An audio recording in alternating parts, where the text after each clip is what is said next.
Muy bien, continuamos con la parte número 2. Entonces habíamos quedado en retomar desde la sección resultados. Previamente revisamos lo que es la estructura de la revisión Cochrane, en lo que son los antecedentes, que sería el análogo de la introducción de cualquier otro tipo de revisión no Cochrane, siguiendo con el apartado de métodos, que explica detalladamente qué fue lo que se hizo y cómo se trataron los datos para la extracción y el posterior análisis de los estudios recopilados. Entonces ahora vamos a ver qué resultados alcanzaron estos autores que se propusieron indagar los efectos del entrenamiento de ejercicio físico para la fibrosis quística. En primer lugar, vemos que hay una subsección o un subtítulo de descripción de los estudios en donde directamente te linkea a observar las características de los estudios incluidos. Esto es la tabla de resumen de resultados de los estudios incluidos, que es la que en otras revisiones no Cochrane es esa famosa tabla apaisada, un poco larga, a veces incómoda para leer, pero muy importante porque los autores en un espacio bastante reducido nos están ayudando a poder leer en forma resumida y concisa toda la información que pudieron reunir para responder a la pregunta de investigación. Así que en ese sentido, este link nos conduciría a esas tablas que en el caso de las revisiones Cochrane no están apaisadas, sino que están en formato de lectura continua, es decir, A4, para que no sea tan complicada la lectura. Después tienen las características de los estudios excluidos. Eso es un dato también que es distintivo de las revisiones Cochrane. Tienen, a partir de la guía Cochrane para la elaboración de revisiones sistemáticas, la obligación de reportar por qué no se incluyeron ciertos estudios con los motivos y las causas para la exclusión de los mismos. Y después tienen las características de los estudios esperando una clasificación, ¿sí? Que son aquellos estudios que aún están en marcha, ¿sí? Que se están conduciendo o que no se han terminado de publicar y que esperan ser clasificados de alguna manera o publicados. Entonces aquí en resultados de la búsqueda directamente nos lleva a la figura 1, que es el diagrama de flujo, que en un ratito vamos a revisar y vamos a repasar. Bien, este es el diagrama de flujo. Fíjense que 147 registros fueron identificados en las bases que fueron consultadas. De esos 147 registros, ¿sí?, que entran en el proceso de screening, 24 fueron excluidos, de los cuales quedan 83, 51 fueron excluidos, ¿sí?, por esas causas que ahí están mencionadas, y de los cuales 15 terminan siendo incluidos en el análisis cualitativo de la evidencia, y de esos 15, 8 entran en la síntesis cuantitativa, es decir, en el metaanálisis del estudio. De los estudios incluidos, ¿sí?, aquí fíjense en lo que mencionábamos recién, 15 con un total de 487 participantes cumplieron los criterios de inclusión, es decir, casi 500 participantes formaron parte de esta revisión. Característica de los estudios incluidos, todos fueron con un diseño paralelo, ensayos clínicos controlados randomizados con diseño paralelo. Diseño paralelo, recuerden que tiene que ver con que tiene dos o más brazos el estudio, ¿sí? Un grupo de intervención y un grupo control serían dos brazos, pero podrían haber más en el caso que sea necesario sumar brazos en el estudio. Hubo una amplia heterogeneidad en el diseño de los estudios, ¿sí?, con 8 estudios utilizando un programa de entrenamiento supervisado, 6 estudios parcialmente supervisados y un programa de entrenamiento no supervisado. 4 estudios utilizaron un periodo de corta duración de entrenamiento, es decir, menos de un mes, y fueron conducidos durante la etapa de hospitalización. Bien, y así nos van detallando, resumiendo las características de los estudios. Bien, los participantes, 2 estudios incluyeron solamente adultos, 7 estudios incluyeron a niños y adolescentes y 6 estudios incluyeron tanto adultos como niños. Así todo junto, los estudios incluyeron participantes con un amplio rango de severidad de la enfermedad. Entonces fíjense que aquí nos están diciendo los autores que ellos no hicieron una aclaración en función del tipo de severidad de la enfermedad, sino que aquí están aclarando que incluyeron en la revisión una amplia variedad de severidad en la patología. La mayoría de los estudios incluyeron participantes de ambos sexos, sin embargo no hubo información disponible por 2 estudios.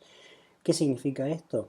Que cuando te falta información, a vos como revisor, o en este caso los revisores, cuando les falta alguna información que consideran relevante extraer de los estudios originales o de los estudios primarios, se deben contactar con los autores para solicitar esa información. Si no consiguen esa información faltante, entonces es una información perdida.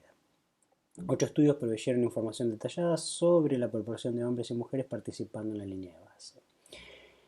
En 7 de los 11 estudios publicados en texto completo, el BEF1 o el porcentaje de BEF1, los valores predichos, fueron usados como criterio de exclusión. Bien, y aquí ya empiezan a explicar un poquito más algunas de las cuestiones de las características de los estudios incluidos. ¿Sí? Siguiendo con las intervenciones, como el objetivo de esta revisión fue evaluar la eficacia del programa de ejercicio físico, estudios en los cuales el entrenamiento de la musculatura respiratoria fue evaluada, digamos, se excluyeron. Eso ya lo comentamos en el video anterior porque creo que es importante entender que aquí se está estudiando los ejercicios de cuerpo completo. Todos los 15 estudios incluidos, todos los 15 estudios incluyeron un grupo control el cual no recibió un programa de ejercicios prescrito. ¿Sí? Ese es un dato muy importante, porque teniendo en cuenta los tipos de grupo control que pueden ser definidos en los ensayos clínicos, el peor diseño, el peor tipo de grupo control es el grupo no tratamiento, no intervención. Y eso tiene una explicación, que aquí la voy a mencionar bien rápidamente, que es porque no controla a la mayoría no controla a todos los confundidores que podrían justamente ensuciar la interpretación de los resultados. ¿Sí? Por lo tanto, aquí hay que tener en cuenta que esto puede representar una limitación en la interpretación de los resultados. Ahora, entendiendo a la patología de estudio, que es la fibrosis quística, uno podría preguntarse, ¿y cuál es el standard care? ¿Sí? ¿Cuáles son los cuidados estándar o los cuidados comunes, tradicionales, habituales, que se le indican a las personas con fibrosis quística desde el punto de vista físico? Si nunca se les prescribe ningún tipo de intervención física, no es del todo errado poder comparar un grupo de intervención ejercicio físico versus otro grupo nada, si es que hacer nada es el cuidado estándar, entre comillas, por decirlo de alguna manera. 2 estudios compararon 2 tipos diferentes de ejercicios, de programa de ejercicios, aeróbico o anaeróbico, con un grupo control. Un estudio comparó entrenamiento anaeróbico solo a un grupo control. 5 estudios compararon entrenamiento aeróbico solo a un grupo control. 5 estudios compararon los efectos de un programa combinado, es decir, una mezcla entre aeróbico y anaeróbico, a un grupo control. Un estudio usó un programa de ejercicio domiciliario con entrenamiento aeróbico y de fortalecimiento muscular sin supervisión. El estudio de Santana Sosa comparó una combinación aeróbico y fuerza, incluyendo entrenamiento de la musculatura inspiratoria versus un grupo control. Bueno, ¿cuáles son los outcomes que midieron? ¿Sí? BEP1, el cambio en el VO2 pico y el cambio en la calidad de vida, que es lo que los autores habían planteado como outcomes primarios. Y aquí ya viene la subsección de estudios excluidos y estudios esperando una clasificación con la descripción de cada uno de ellos. Fíjense que en general son registros de plataformas de ensayos clínicos, la mayoría de ellos al menos, quiere decir de que están en vías de conducción y en algún momento serán publicados. Vamos entonces a ver el riesgo de sesgo de los estudios incluidos. Vemos que se utilizó, habíamos mencionado en el video previo, el instrumento de riesgo de sesgo de Cochrane, que categoriza al riesgo de sesgo de los estudios en bajo, alto o desconocido. Los resultados se representan gráficamente en las figuras 2 y 3. Entonces esta gráfica es muy común, dice calidad metodológica, resumen de calidad metodológica en función del juicio de los autores de la revisión, y nos muestra la gráfica con un semáforo cada uno de los estudios incluidos, de los 15 estudios incluidos en la revisión, y qué es lo que se evalúa en relación al riesgo de sesgos en cada uno de esos estudios. ¿Sí? Si utilizaron una generación de secuencia aleatoria, si hubo una asignación oculta, si hubo cegamiento de los participantes y el personal, si hubo un cegamiento en los que evaluaron el outcome, si hubo pérdida de datos, si hubo sesgo de reporte y otro tipo de sesgos. El color amarillo con el signo significa que ese dato es desconocido, es decir, que los autores pudieron no haberlo reportado o que no lo hicieron de la forma suficientemente completa para que no queden dudas. El rojo es que directamente no está y el verde es que ese ítem está cumplido.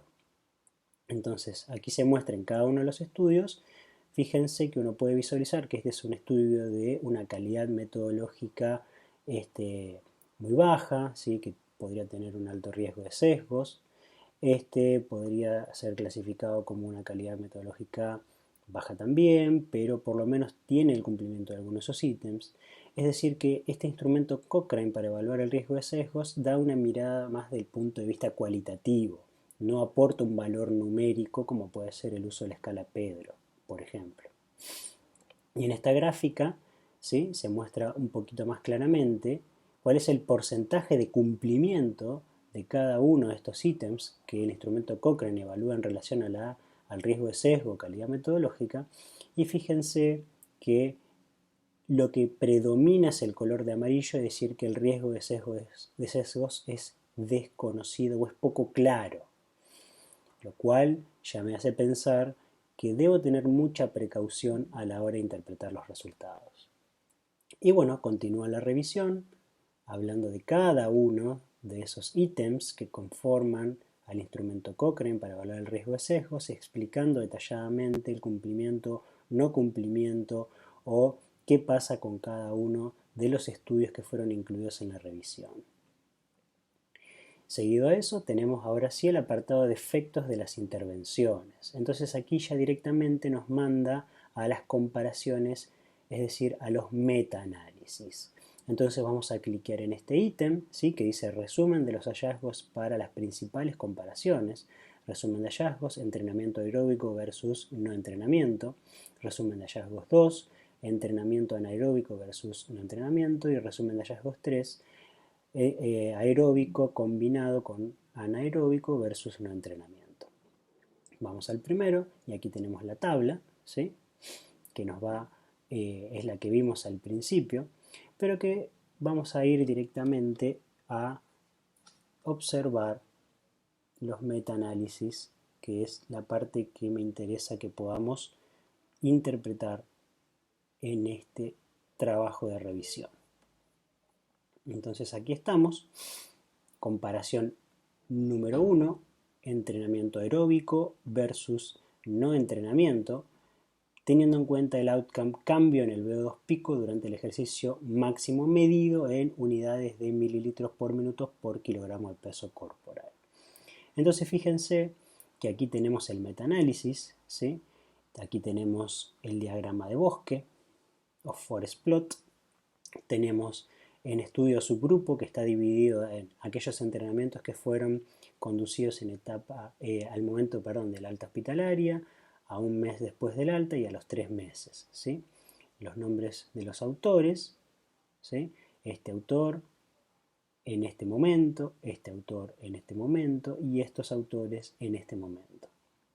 Tenemos grupo entrenamiento aeróbico versus grupo nada, el número de sujetos que formaron parte del grupo de entrenamiento aeróbico con la media y desvío estándar del VO2 pico, ¿sí?, y el número de sujetos que formaron parte de este grupo con la media y el VO2, con la media y desvío estándar, del VO2 pico, ¿sí?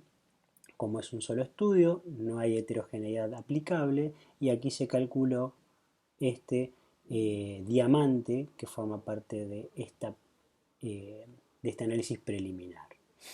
Al mes pasó exactamente lo mismo, este valor de VO2, media y desvío estándar, media y desvío estándar de VO2 en este grupo. A los 3 meses aquí ya tenemos 2 estudios, aquí ya se calculó una heterogeneidad que es bastante considerable, ¿sí? Y aquí ya vemos un diamante que se ubica tocando la línea de la hipótesis nula. Por lo tanto, hasta aquí podríamos decir que no hay diferencias entre aplicar un entrenamiento aeróbico versus no aplicarlo a los 3 meses del alta en relación al VO2 pico. Siguiendo con el forest plot y el metaanálisis, a los 6 meses tenemos solamente este autor, ¿sí? Esta cantidad de sujetos en el grupo entrenamiento aeróbico y esta en el grupo no entrenamiento, estos valores de media y desvío estándar de VO2 pico y estos valores de media y desvío estándar de VO2 pico. Fíjense que los valores están muy corridos a la derecha, por supuesto, es un solo estudio. Bien, lo mismo a los 6 meses of training y a los 18 meses. Por lo tanto, aquí no hay un estimador global total de el VO2 pico de todos los estudios, que son pocos, son 3 estudios en total, porque hay tanta heterogeneidad entre los estudios, y la heterogeneidad puede ser entendida por la forma de administración del entrenamiento, la supervisión, la no supervisión, la supervisión parcial, el tiempo de duración del entrenamiento, el momento de comienzo del entrenamiento, etc., que hace imposible que los autores puedan calcular un estimador global para poder sacar una conclusión robusta. Análisis 1.2, comparación entre el entrenamiento aeróbico y el entrenamiento teniendo en cuenta la función pulmonar, ¿sí? Y pasa algo similar a lo que pasa con el VO2, ¿sí? Son muy pocos los estudios, por lo tanto, no se puede sacar una conclusión robusta o importante al respecto de los efectos del entrenamiento aeróbico versus el no entrenamiento. Y aquí en relación a la calidad de vida pasa algo bastante similar, ¿sí? Un solo estudio, por lo tanto, difícilmente se pueda sacar una conclusión. Aquí van sumando otros outcomes, ¿sí? Ya no primarios, son todos outcomes secundarios. Bien, por lo tanto, en definitiva, ustedes van, me imagino, pudiendo ver que es muy difícil poder sacar conclusiones cuando hay tanta heterogeneidad de los estudios y no se puede hacer un estimador global de los mismos como podría hacerse en otro tipo de situaciones en donde se pueden combinar los resultados de varios estudios al mismo tiempo para tener un valor concreto.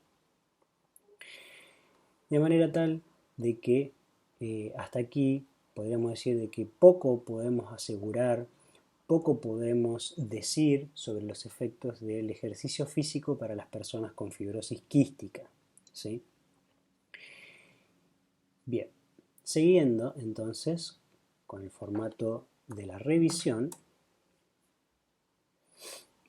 hasta aquí tenemos, a ver, exacerbaciones, bien.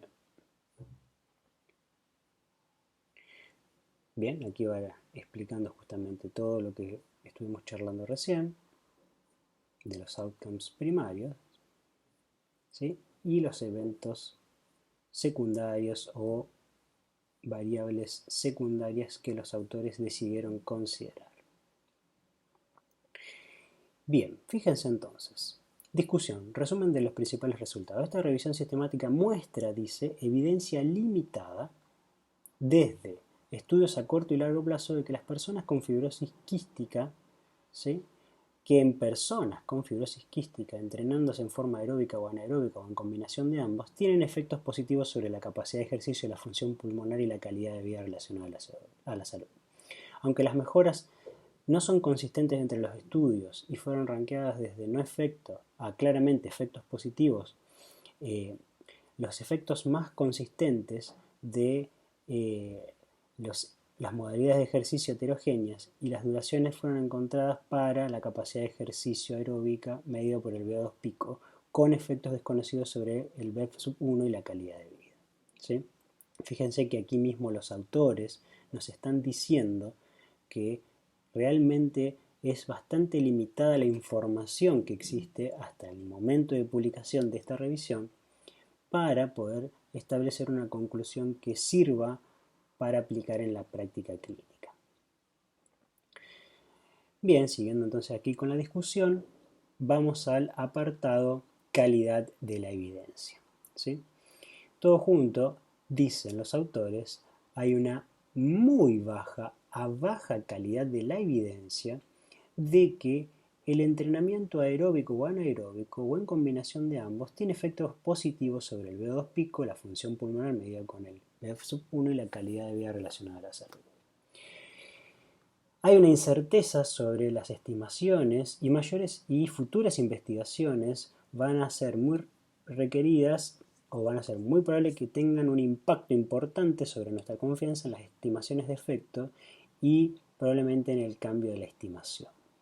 Entonces, vamos a detenernos por último, como para ir cerrando, en esta parte de la calidad de la evidencia. La calidad de la evidencia o la certeza de la evidencia se mide o se evalúa con el uso del abordaje GRADE. GRADE es un sistema que se utiliza para establecer recomendaciones en base a la práctica clínica, ¿sí? Como los autores, evaluando una serie de factores que tienen que ver con el riesgo de sesgos por un lado, con la posibilidad de considerar evidencia indirecta, con la precisión de las estimaciones de los resultados, etc., van a establecer una serie de recomendaciones, ¿sí? Y aquí nos están diciendo que la calidad de la evidencia, o lo que sería lo mismo, la certeza de la evidencia, es muy baja a baja.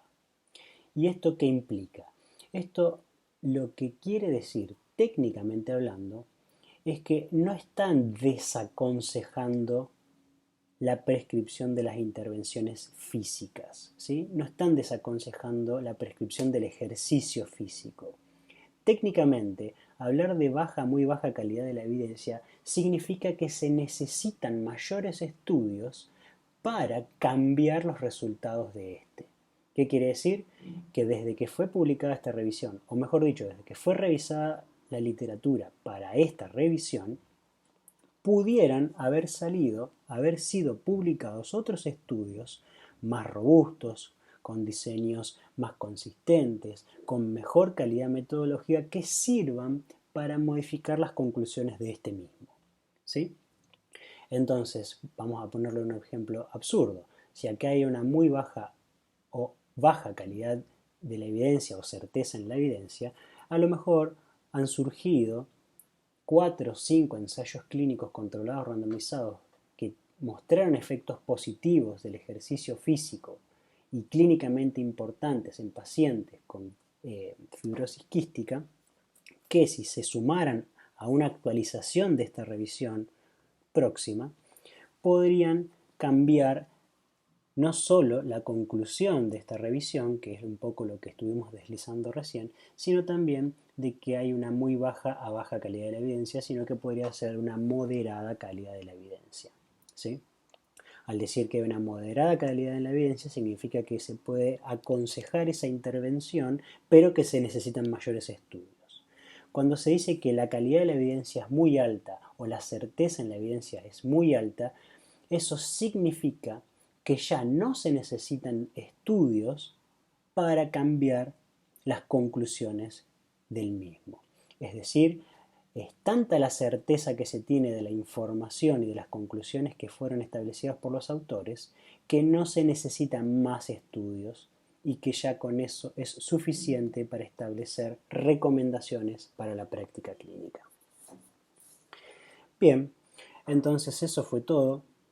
Espero que les haya servido, espero que se hayan convencido que las revisiones Cochrane son las mejores. Fíjense el diseño y la estructura compleja que tienen, pero que a su vez dan mucha tranquilidad a la hora de la lectura, son de muy fácil lectura y permiten ser interpretados de una forma muy simple. Espero que les sirva y nos encontramos en la próxima oportunidad.